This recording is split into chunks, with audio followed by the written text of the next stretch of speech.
So we're here, we're making our regularly scheduled visit to the orphanage. We come out here every 6 weeks or so. Come out to play with the kids, you know, kind of put a little excitement in their lives. What's up, buddy? And they kind of put the excitement in our lives. I mean, obviously it's enjoyable to look at these kids and see how excited they are to come see us. And ultimately it gives me a perspective on my life and the things that I have in my life, and to be thankful for what I do have in my life, because you see how happy these kids are with what they have, and I've got no reason to not be happy with what I have. They really appreciate your visits. And actually, because of the rain, they came knocking at my door. Each one would come, "Uncle, are they going to come? Uncle, are they going to come?" I said, "You prepare yourselves and wait." So when you announce your visits and I tell them, they start counting. They start counting the days until your next visit. That's right.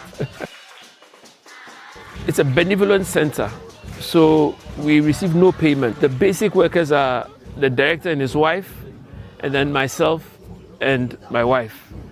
At the moment we have 74 children. The age is maybe from near 0 up to about 22, 23, 24. We have the orphanage section, but we have a system of rehabilitation and reinsertion. We help them, you know, find their feet, and then we put them into professional training. When they're okay, they go. I like to cook, and so I smelled that they were cooking something, and I kind of wandered out here into their outdoor kitchen, and they explained to me that they were making maize, which is corn that's been ground up, and it looks a little bit like mashed potatoes. And it's like 3 bags per person here in this compound, and they cook it with like stew made out of either fish or other types of meat. So it was cool just to kind of see what they do for their meals. You know, I'm so glad that the rain didn't stop us from visiting this orphanage, because sometimes, you know, that could be a problem out here with the drainage systems the way they are and the flooding and everything. So I'm super grateful that we were able to come out.